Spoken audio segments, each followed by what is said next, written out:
Now, according to South Korea's military, North Korea has fired what appear to be two short-range missiles into the sea to the east of the Korean peninsula. It's reported that they were fired about 20 minutes apart from a base near the port of Wonsan and flew more than 400 kilometres, which is nearly 250 miles.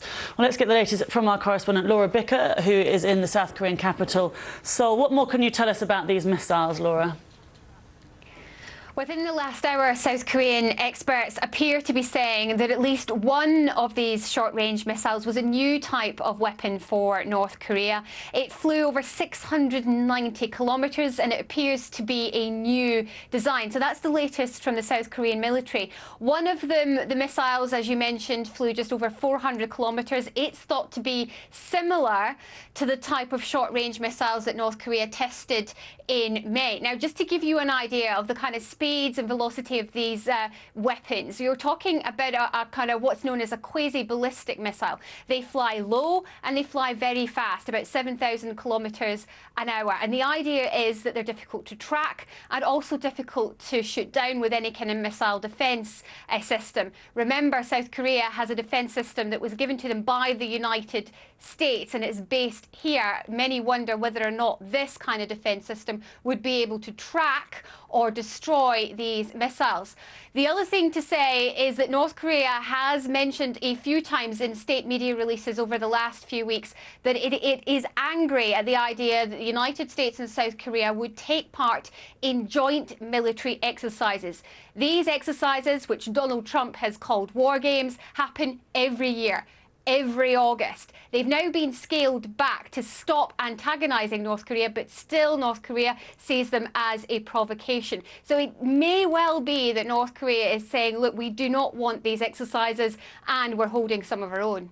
But it's significant that they're short-range missiles, isn't it? I mean, even though there is this new weapon that they've not seen before, because last year we had Mr. Kim saying that North Korea would stop launching intercontinental ballistic missiles.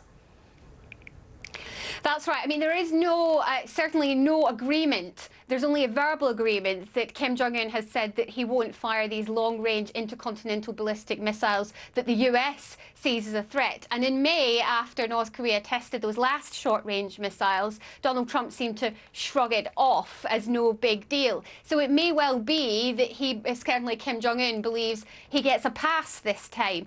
But it does come just a few weeks after Mr. Kim met Donald Trump at the border, the demilitarised zone between the two Koreas, and agreed to restart talks over denuclearisation.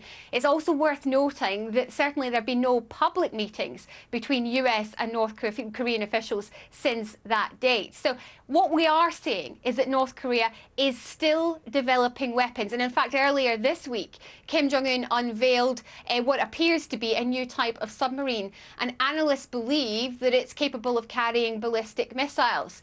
Certainly that submarine, he's pictured beside it. It's all over state media. We don't know when those pictures were taken, but all of this in 1 week shows North Korea is capable of developing new weapons. OK, thanks for now. That's Laura Bicker there for us live in Seoul. Thank you.